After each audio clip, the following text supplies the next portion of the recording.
Square Enix is about to have an insane E3 this year. The comeback year of E3 is not going to pull any punches. They are about to come out and they are about to show out. And Square Enix has been all in the headlines in the gaming world regarding E3 stuff because there have been countless rumors and info about Square Enix titles, and they have a lot of stuff coming to the PS5, coming to the new consoles. It's pretty insane. And before E3 even arrives, we already have things like Final Fantasy Integrate, and shortly after the E3 season, we have Neo the World Ends With You. So just this year, they're already doing like a lot of crazy stuff. But for E3, there's a lot of things that people are anticipating, things people are talking about. There's a lot of Dragon Quest rumors coming about, tons of Final Fantasy stuff. Like there's Final Fantasy stuff left and right. Every time I wake up on Twitter, I hear something crazy about Final Fantasy. That's what's been going on this week. And then you have Forspoken. I don't even know anything about Forspoken. I mean, I've seen all the trailers, I've seen a little bit of the information, but I don't even know what that's going to be. But it seems cool and I'm interested in it. Though a lot of you are probably wondering, where does this leave Kingdom Hearts? To be honest, I haven't heard any Kingdom Hearts rumors. No info, no nothing. If Kingdom Hearts is at E3, is it going to be a complete surprise? It's probably going to be something small like a teaser. A lot of people come into my live streams and they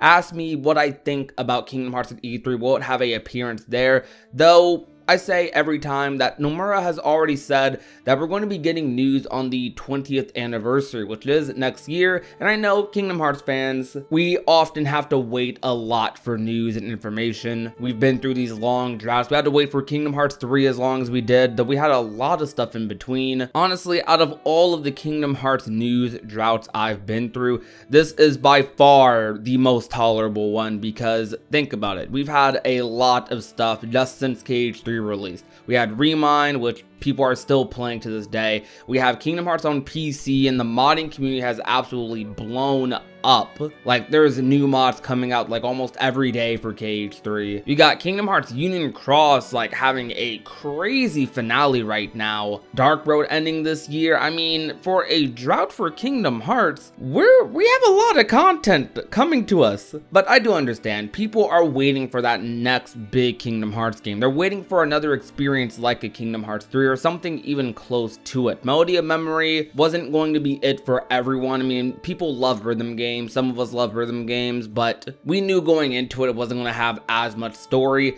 and it was a title that was mostly made like pre-KH3, which is why it didn't have as many KH3 songs in it. But Melody of Memory was just something extra to kind of tide us over for the time being leading into the next titles, and it has a lot of help from the PC releases Dark Road and Union Cross. So like I said, again, for Kingdom Hearts droughts, this is by far one of the most tolerable ones. But back to the question of if Kingdom Hearts is going to have an announcement at E3, I still would say it's 50-50 because on one end, I do think that it's very likely, or because I do think that Square Enix has a tendency to surprise people when it comes to this sort of thing, especially Nomura. Nomura really loves to surprise people when it comes to these sorts of things. So a little teaser into the 20th anniversary to get that event more hyped up is something I can see happening, and then they end off the teaser with more news in 2022 or something. That's a very Square Enix thing to do. But on the other end, we've been, since the end of 2020, have had news that we are going to be getting more news on the 20th anniversary. We knew going into 2021 that Kingdom Hearts wasn't going to have anything super crazy this year in terms of like new content. We have a lot of ongoing content, but in terms of new releases, not a lot going on. But I know everyone who's been in the Kingdom Hearts community for a long time, that thought in the back of everyone's head still lingers. It's like, it's Square Enix, it's Nomura, it's Kingdom Hearts.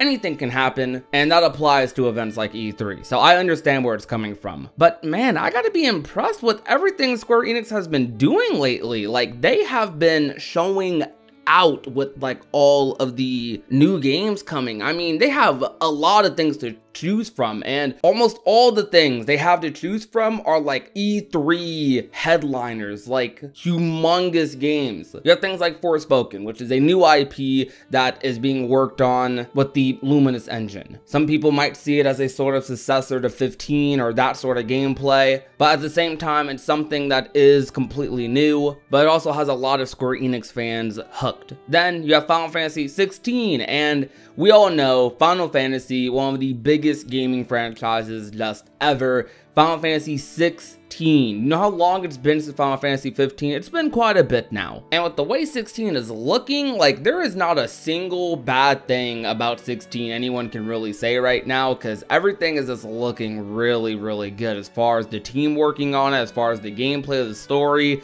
Everything about that game is leading into like it being a masterpiece or just borderline perfection, but I don't want to jinx it too soon. So we'll see, but the game's looking pretty good so far. Then on top of that, you have Final Fantasy VII Remake Part 2 that they could choose from. And we all know after that ending to 7 Remake, which I won't spoil, but that ending was insane. Part 2, we are so excited for Part 2. Part 2 is when things really start going crazy for Final Fantasy VII, because Part 1 was just Midgar and it was that good. It was that good. So Part 2, I can't wait for that. I personally cannot wait for that. I'm so excited. And we haven't even experienced Intergrade yet. And then you got the Dragon Quest stuff. Now, I personally am not into Dragon Quest at all. I have not played a single Dragon Quest game. I'll get around to it one day. Eventually, maybe. But I'm friends with a couple of Dragon Quest stans, and Dragon Quest, I know people are really waiting for Dragon Quest 12 after experiencing 11, because a lot of the people I've talked to who have played that game, they really like it a lot. So a lot of them are really anticipating Dragon Quest 12, and it's like one of those things that they're just super excited about. And something else that I personally am super duper excited for is Project Triangle Strategy. That game, when I played that demo on the Switch, I was in love.